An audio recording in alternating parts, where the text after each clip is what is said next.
అందరికీ నమస్కారం అండి. ముందుగా మన యూట్యూబ్ ఛానల్‌కు స్వాగతం.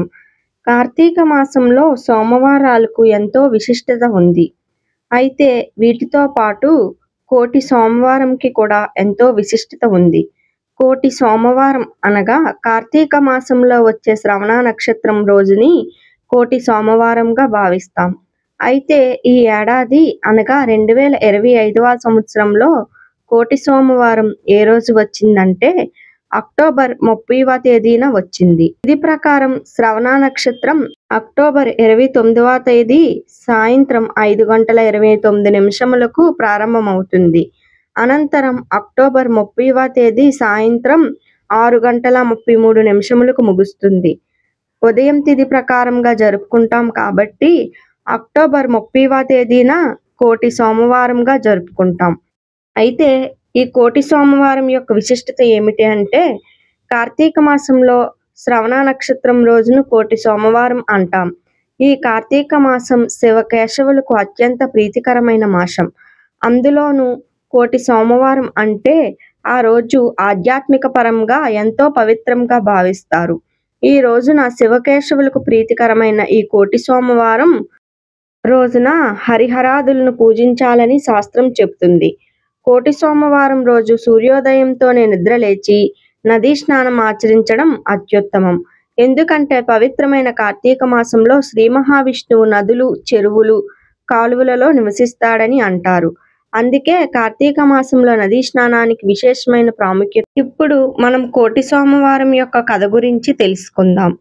పూర్వం హిమాలయ ప్రాంతంలో ఒక చిన్న గ్రామంలో హరిహరదాసు అనే మహాభక్తుడు ఉండేవారు. అతని జీవితమంతా భగవంతునికే అంకితం చేసెను. ప్రతి సోమవారం శివ పూజ, ప్రతి శ్రవణ నక్షత్రం రోజున విష్ణు పూజ చేస్తూ గడిపేవారు. కాలక్రమేణా అతనికి కష్టకాలం వచ్చింది. ధనం తగ్గింది. కుటుంబంలో బాధలు పెరిగాయి. అయినా దేవునిపై నమ్మకం మాత్రం పోలేదు.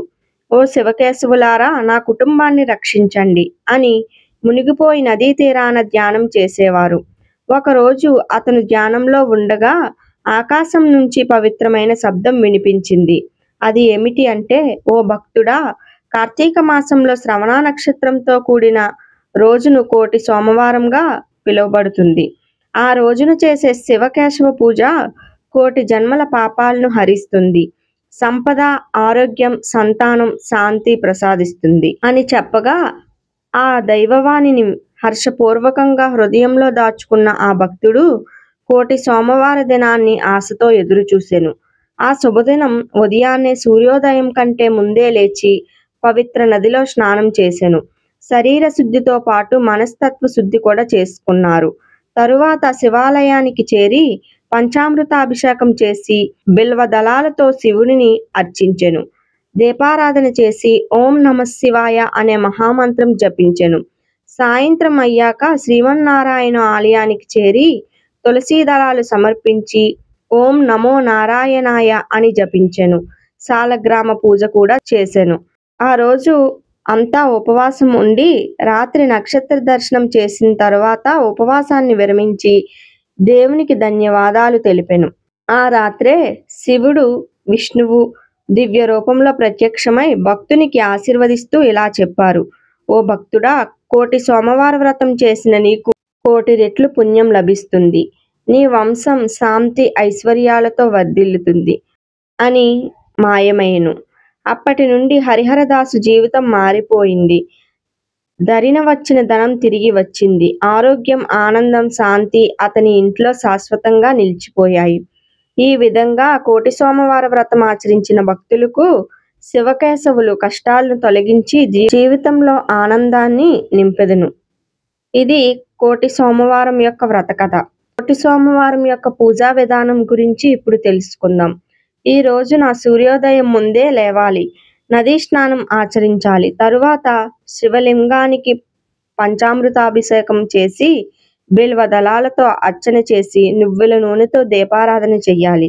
సాయంత్రం కాగానే విష్ణు దేవాలయ దర్శనం చేసి తులసీమాల సమర్పణ చేసి విష్ణు సహస్రనామ పఠనం, సాలగ్రామ పూజ చెయ్యాలి.